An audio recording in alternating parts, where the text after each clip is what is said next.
तो hey guys, welcome back to the another video. So বনিমিকল লৈ এটা বিশেষ গুৰুত্বপূৰ্ণ ভিডিও হয় বনিমিকল। তো বনিমিকল ফাইনালি আমি পাই গলো যেটো সকলোতকৈ বেষ্ট বা সকলোতকৈ কম এমবিত পিডিএফ বনোৱা যেটো এপছ হেতু আমি পাই গলো। তো ভিডিওটো আপোনালোকৰ বাবে বহুত ইম্পৰ্টেন্ট হয়। মই আপোনালোকক আগতে জনাইছিলো যে কেনেকৈ আপোনালোকে পিডিএফ বনাব লাগে। তো হেতু বিষয়লৈ মই অলৰেডি এটা ভিডিও বনাইছো আৰু সেই ভিডিওটোত অলৰেডি মই আপোনালোকক কৈছিলো মানে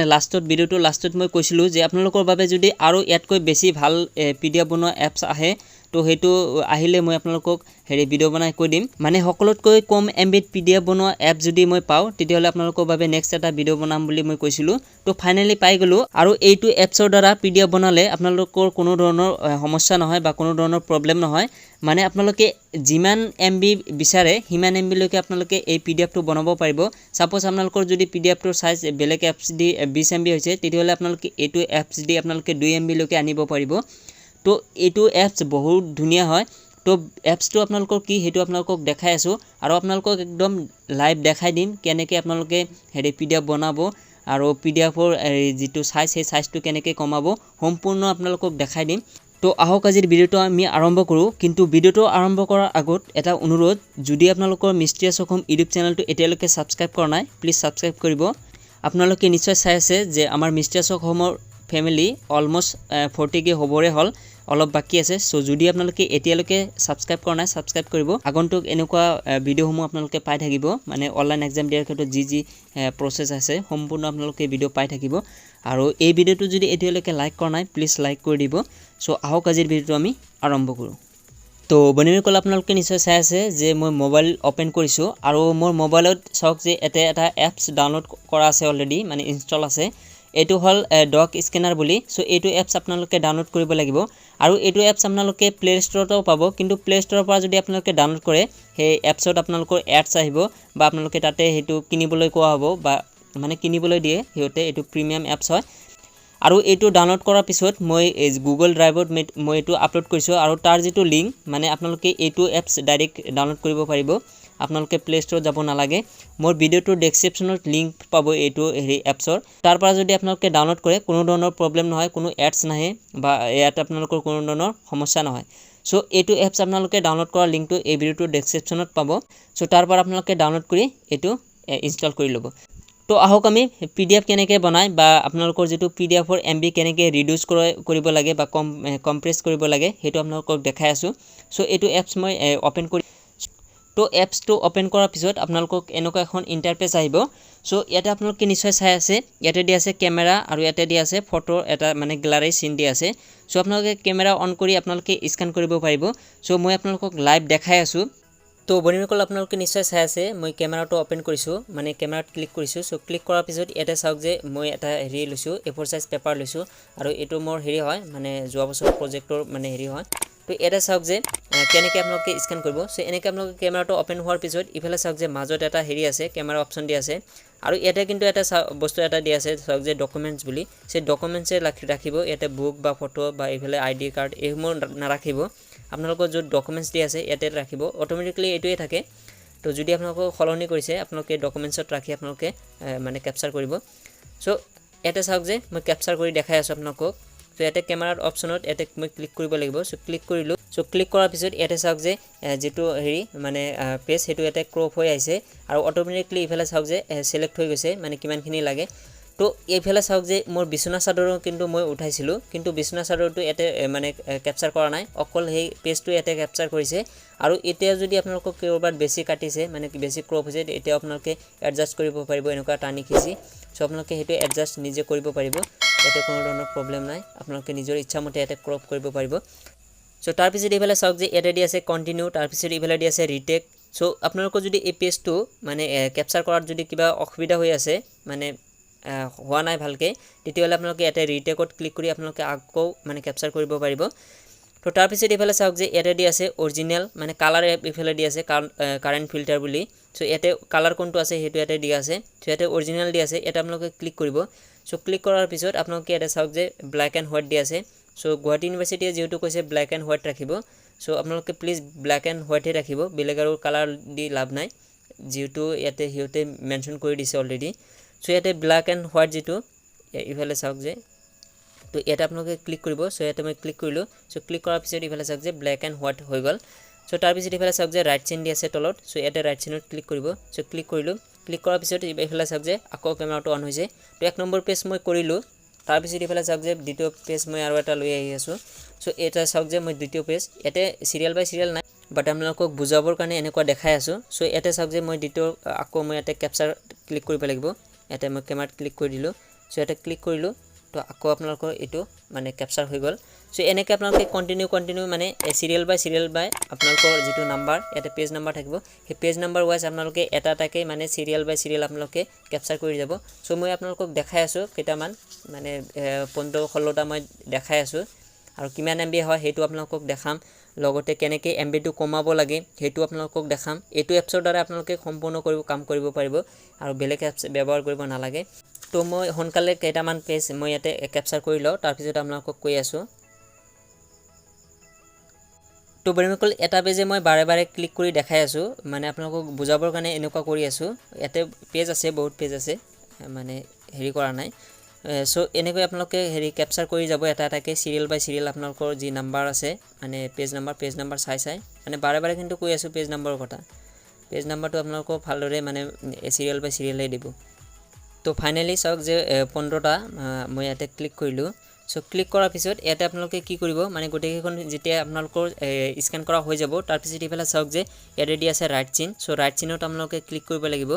সো ইয়াতে আপোনালোকে ৰাইট চেইনত ক্লিক কৰিব সো ক্লিক কৰাৰ পিছত ইয়াতে চাওক যে পেজ কেটা আহি যাব সো 15 নম্বৰ পেজটো ইয়াতে শো কৰিছে ইয়াতে আপোনালোকে ইফালে লেফট সাইডৰ মানে ৰাইট সাইডৰ ইফালে যদি সুইপ কৰে তেতিয়ালে আপোনালোকৰ পেজসমূহ আহি যাব এটাটাকে সো ইয়াতে চাওক যে 1 নম্বৰ পেজটো মই আপোনালোকক দেখাই আছো সো 1 নম্বৰ পেজ তাৰ পিছত 2 নম্বৰ তাৰ পিছত 3 নম্বৰ তাৰ পিছত 4 নম্বৰ সো সম্পূৰ্ণ পেজ এবাৰ আপোনালোকে চাই লব যে কৰবাত মিস্টেক হল নেকি মানে পেজ নম্বৰটো আপোনালোকৰ মিস্টেক হল নেকি তো এনেকৈ আপোনালোকে সুইপ কৰি এটাটাকে চাই যাব তো চেক কৰাৰ পিছত মানে গোটেইখন পেজ চেক কৰাৰ পিছত আপোনালোকে কি কৰিব ইয়াতে চাওক যে বহুত কেটা অপচন দি আছে ইয়াতে বহুত কেটা অপচন আপোনালোকে নিশ্চয় চাই আছে সো ইয়াতে চাওক যে ওপেন পিডিএফ বুলি দি আছে এই মাজত আপোনালোকৰ সো এই ওপেন পিডিএফ য'ত দি আছে ইয়াতে আপোনালোকে ক্লিক কৰিব লাগিব সো ক্লিক কৰিলো সো ক্লিক কৰাৰ পিছত ইফালে চাওক যে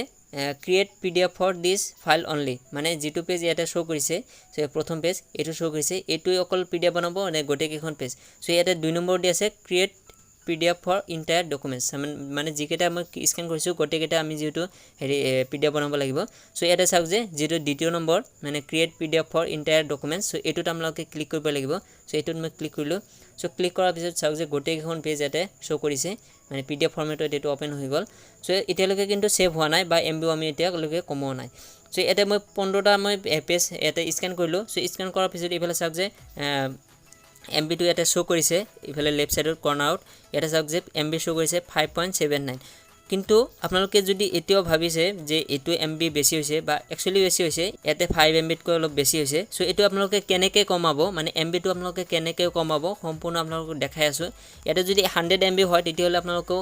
1 এমবি লৈকে আনিব পাৰিব নো টেনশন সো ইয়াতে চাওক যে ইফালে আপোনালোকে যে চাই আপোনালোকে ইয়াতে চাওক যে বহুত কেটা অপচন আছে কিন্তু ইফালে আপোনালোকে অলপ টানিব মানে ইফালে সুইপ কৰিব ইয়াতে চাওক যে কম্প্ৰেস বুলি দি আছে এই কম্প্ৰেস যত দি আছে এই কম্প্ৰেসত আপোনালোকে ক্লিক কৰিব সো এটা মই ক্লিক কৰিলো সো ক্লিক কৰাৰ পিছত ইফালে চাওক যে এটা বাৰ আহিছে মানে এটা টানা খিচা কৰা এটা বস্তু আহিছে তো ইফালে চাওক যে এনেকুৱা হেৰি আহিব তো ইয়াতে আপোনালোকৰ এমবি টো মানে যেটো পিডিএফৰ সাইজ হেতু আপোনালোকে কমাব পাৰিব বঢ়াব পাৰিব তো ইফালে চাওক যে হাই লৈকে দিয়া আছে সো ইয়াতে মই এটো টাচ কৰিলো টাচ কৰাৰ পিছত ইফালে যিমান টানিম হিমান এমবি কমি আহি যাব তো এটা চাওক যে মই অলপ টানিলো ইফালে এমবি টো কমি গল এটা চাওক যে 5.43 হৈ গল সো তাৰ পিছত যদি আৰু টানো মানে ইফালে যিমান আনিম লেফট সাইডত আৰু কমি যাব আৰু ৰাইট সাইডত ললে অলপ বেছি হ'ব সো এটা চাওক যে 4.78 হৈ গল আৰু ইফালে আপোনালোকে চাব পাৰিব ইয়াতে চাওক যে 4.78 হৈ গল সো এনেকৈ আপোনালোকৰ যিমান এমবি হওক আপোনালোকে যিমান টানিব হিমান এমবি মানে কম হৈ যাব কেবি লৈকে আনিব পাৰিব একদম আপোনালোকক দেখাই আছো একদম লাষ্টত লৈ গৈছো চাওক যে ইয়াতে কেবি লৈকে আহিছে 405 কেবি এমবিও নহয় 405 কেবি 1 এমবিও নহয় তাতকৈ বহুত কম আহিছে তো ইয়াতে চাওক যে এনেকৈ আপোনালোকৰ এমবি কমাব আৰু ইফালে চাওক যে পেজৰ ইমান এটা কোৱালিটি বেয়া হোৱা নাই ভালে আছে বৰ্তমানলৈকে যেটো একদম লাষ্টত দিছো 0 দিছো তথাপিও বহুত ভাল হৈছে আৰু যেটো আমাৰ 5 এমবি হে লাগে ইমান আমি কমাব নালাগে 3 এমবি 4 এমবি বা 4.5 এমবি এনেকুৱা ৰাখিলে হ'ব সো ইয়াতে চাওক যে মই কিমান মানে মাজত ৰাখিলো তো ইয়াতে চাওক যে মই মাজতে ৰাখিছোঁ বস্তুটো তথাপি ইয়াতে MB আহিছে 4.05 সো 5 MB কৈ বহুত কম তো এনেকৈ আপোনালোকে MB টো কমাব পাৰিব তো নিশ্চয় আপোনালোকে গম পালে সো এতিয়া আপোনালোকে সেভ কেনেকৈ কৰিব সো সেভ কৰাৰ বাবে আপোনালোকে এতিয়া কি কৰিব ইয়াতে চাওক যে ইয়াতে সেভ বুলি এটা অপচন দি আছে মাজতে এই সেভত আপোনালোকে প্ৰথমে ক্লিক কৰিব সো ক্লিক কৰিলে সো ক্লিক কৰাৰ পিছত ইফালে চাওক যে এনেকুৱা পেজ আহিব আৰু অটোমেটিকলি ইয়াতে দি আছে সেভ এজ PDF বুলি সো এইটো আপোনালোকে ৰাখিব লাগিব সো তাৰ পিছত ইফালে চাওক যে আৰু তিনিটা অপচন আছে তো ইয়াতে যিকেইটা বস্তু আছে এইকেইটা আপোনালোকে এটাও সিলেক্ট নকৰিব নহলে আপোনালোকৰ প্ৰবলেম হ'ব আৰু ইফালে ওপৰত চাওক যে ইয়াতে ৰিনাম কৰা অপচন আছে তো ৰিনাম যদি কৰিব লাগে কৰি ল'ব পাৰে তো এইবাৰ অনলাইন এক্সামৰ যেটো SOP আহিছে তাত কোনো ধৰণৰ ৰিনামৰ কথা কোৱা নাই যে PDF টো আপোনালোকে ৰিনাম কৰিব লাগে সো ৰিনাম কৰাৰ দৰকাৰ নাই যদি নেক্সট আৰু SOP আহে তাত যদি উল্লেখ কৰে মানে ৰিনাম কৰাৰ বাবে তেতিয়া হলে আপোনালোকক ভিডিও বনাই কৈ দিম যে ৰিনাম কৰি ল'ব এক্সামৰ দিনা সো তাৰ পিছত ইফালে চাওক যে এটা চাওক যে সেভ কৰা বহুত কেইটা অপচন আছে কোড সেভ কৰিব ইয়াতে চাওক যে ইন্টাৰনেল ষ্টৰেজ তাৰ পিছত ইফালে মাই ডকুমেন্টস তাৰ পিছত ইফালে দি আছে সেভ টু ক্লাউডছ তাৰ পিছত ইফালে গুগল ড্ৰাইভ তাৰ পিছত ইফালে দি আছে সেন্ড টু ইমেইল সো বহুত কেইটা অপচন দি আছে ইয়াতে তো মই ইয়াতে ইন্টাৰনেল ষ্টৰেজত বা সেভ কৰিব পাৰো বা ইয়াতে মাই ডকুমেন্টছত সো আপোনালোকে ইন্টাৰনেল ষ্টৰেজত সিলেক্ট কৰিলে তেতিয়া আপোনালোকৰ মেমৰিত সেভ হ'ব মাই ডকুমেন্টছত সিলেক্ট কৰিলে মাই ডকুমেন্টছত যাব সো ইয়াতে মই মাই ডকুমেন্ট যেটো হেতুত মই এবাৰ সেভ কৰি দেখাতে মই ক্লিক কৰিলো সো ক্লিক কৰাৰ পিছত এনেকুৱা আহিব সো আহাৰ পিছত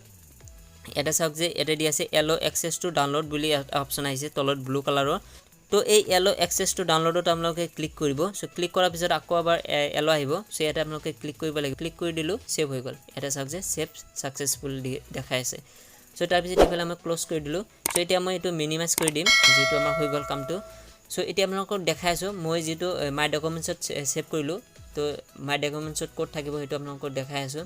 সো এটা মই লো যোৱাৰ পিছলে চাওক যে মাই ডকুমেন্টস দি আছে ডকুমেন্টস বুলি দি আছে এতে ডাইৰেক্ট সো এটোত মই ক্লিক কৰি দিম সো এটা চাওক যে মিষ্টেস অসম বৰ্তমান যেটো PDF সেভ কৰিলো হেতু এটা শো কৰিছে আৰু এটা MB শো কৰিছে আৰু যদি আপোনালোকে MB কেনেকৈ চেক কৰে হেতু যদি বুজি নাপায় তেতিয়ালে আপোনালোকে এটো প্ৰেছ কৰিব যত PDF টো আছে তো প্ৰেছ কৰাৰ পিছত আপোনালোকে যত লিখা থাকিব এটা মোৰ বুলি বা আপোনালোকে ইফালে ৰাইট সাইডৰ কৰ্নাৰটো থাকিব পাৰে সো এনেকৈ মোৰ যত লিখা আছে এটা চাওক যে ডিটেইলস বুলি দি আছে মানে সেই PDF টো ডিটেইলস আপোনালোকে চাব লাগিব আৰু ডিটেইলসত এটা চাওক যে আপোনালোকৰ সাইজটো আহি গৈছে সো এটা চাওক যে সম্পূৰ্ণ দেখাই দিলো সো আশা কৰো আপোনালোকৰ এতিয়া আৰু কোনো ধৰণৰ প্ৰবলেম নহয় PDF ৰ ক্ষেত্ৰত আৰু তথাপি যদি কিবা প্ৰবলেম হয় তো আপোনালোকে কমেন্ট কৰিব পাৰে আৰু এই যেটো এপছ অৰ্থাৎ ডকুমেন্ট স্ক্যানাৰ যেটো এপছ এটো লিংক যেটো মানে ডাউনলোড কৰা যেটো লিংক মই ভিডিওটোৰ ডেসক্ৰিপচনত দিছো তাৰ পৰা আপোনালোকে ক্লিক কৰি ডাউনলোড কৰি ল'ব তো বন্ধুসকল এই আছিল ভিডিওটো সো আশা কৰো ভিডিওটো ভাল লাগিছে আৰু যদি ভিডিওটো ভাল লাগিছে প্লিজ লাইক কৰি দিব মিষ্টেস অসম ইউটিউব চেনেলত যদি নতুন আহিছে প্লিজ সাবস্ক্ৰাইব কৰিব এনেকুৱা অনলাইন এক্সামৰ ক্ষেত্ৰত যি কোনো ভিডিও আপোনালোকে পাই থাকিব মানে সম্পূৰ্ণ এটা এটাকৈ সকলো প্ৰসেস আপোনালোকক দেখাই দিম সো প্লিজ আপোনালোকে মিষ্টেস অসম ইউটিউব চেনেলটো সাবস্ক্ৰাইব কৰিব সো বন্ধুসকল আজিলৈকে মানে বাই জয়